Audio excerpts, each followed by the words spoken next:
প্রিয় বন্ধুরা, চ্যানেলে সবাইকে স্বাগত। আজকে আমরা আলোচনা করতে যাচ্ছি একটা ইম্পর্ট্যান্ট রিটোরিক্যাল টার্ম, প্যালিলজি বা প্যালিলোজিয়া। Welcome to Let's Learn Blooming Birds. এটা থাকে অনেক সময় পরীক্ষাতে, তো এটা সম্পর্কে আমরা জেনে নিই। চলুন তাহলে ডেফিনেশনটা দেখি। প্যালিলজি is a figure of speech in which a word or phrase is repeated for the sake of emphasis.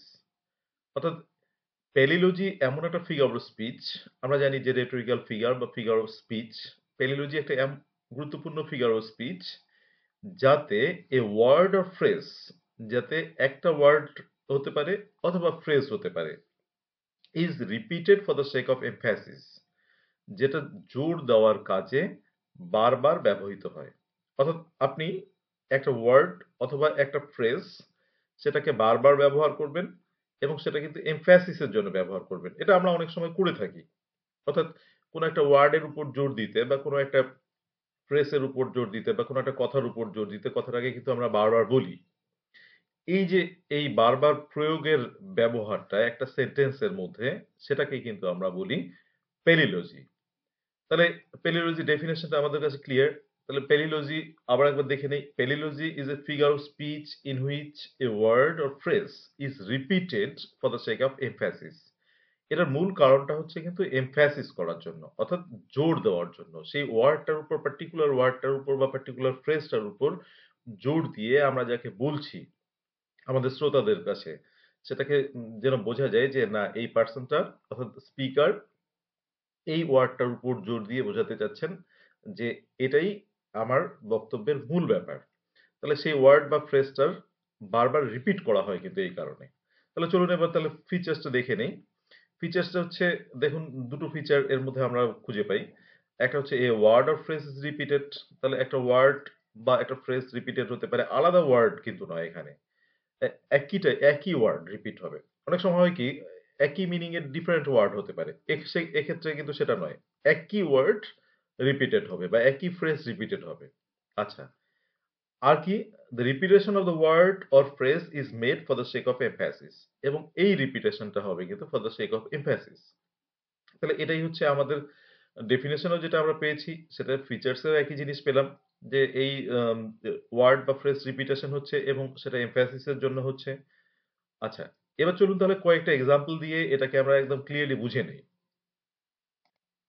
Generations have, এক্সাম্পলগুলো দেখুন। Generations have trod. তাহলে এখানে কিন্তু আমরা পেয়ে গেছি, দেখুন জেনারেশনস হ্যাভ ট্রড। তাহলে হ্যাভ ট্রড এটাকে কিন্তু রিপিট করা হচ্ছে, এই ফ্রেজটাকে কিন্তু রিপিট করা হচ্ছে, have Trott, have Trott, have trod.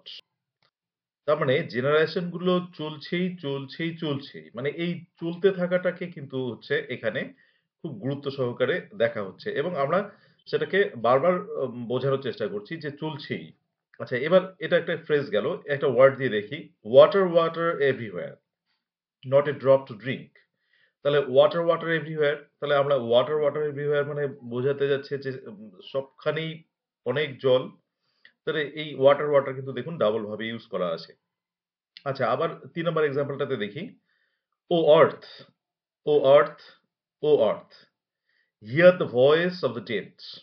তাহলে এখানে কিন্তু আবার ও আর্থ, ও আর্থ, ও আর্থ বলছে। তার মানে আর্থের কাছে এপিল করছে, বারবার করে এপিল করা হচ্ছে যে hear the voice of the dead. এটাও একটা আমরা পাচ্ছি। আবার একটা প্যালিলজি পাচ্ছি, দেখুন। Happy happy boughs that cannot shade.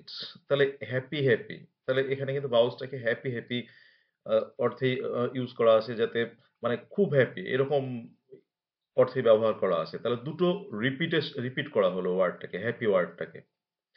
আচ্ছা, আবার একটা বিখ্যাত লাইন আমরা বুঝতে পারছি, আউট আউট ব্রিফ ক্যান্ডেল, যেটা ম্যাকবেথ থেকে, লেডি ম্যাকবেথ থেকে নেওয়া আছে, মানে লেডি ম্যাকবেথের স্পিচ থেকে।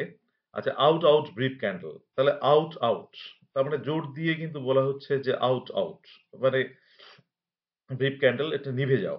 তাহলে আউট আউট এরকম অর্থে কিন্তু ব্যবহার করা আছে, অর্থাৎ একবার নয়, এই রিপিটেশনটা কিন্তু আমরা পাচ্ছি এখানে ২ বার দেওয়া আছে এবং সেটা কিন্তু এমফ্যাসিস করার জন্য। আচ্ছা, পরেরটা আসি। The living he shall praise thee. এখানেও তাই, আমরা দ্য লিভিং পাচ্ছি। আচ্ছা, নাম্বার 7 এ পাচ্ছি reputation. Oh, I have lost my reputation. তাহলে এখানে কিন্তু রেপুটেশন ৩ বার প্রেজেন্ট করা আছে। তাহলে যখন এই ওয়ার্ডগুলোকে বা ফ্রেজগুলোকে রিপিট করা হয় এবং only for the sake of emphasis, সেটাকেই কিন্তু আমরা বলছি পেলিলজি অর পেলিলোজিয়া। তাহলে এটাই হচ্ছে কিন্তু পেলিলোজিয়া। খুব ইম্পর্টেন্ট একটা রিটোরিক্যাল টার্ম এবং আমরা এক্সাম্পল দিয়ে খুব বুঝতেই পারলাম যে পেলিলোজিয়াটা কি। Thank you for watching the video. Please subscribe the channel and stay tuned.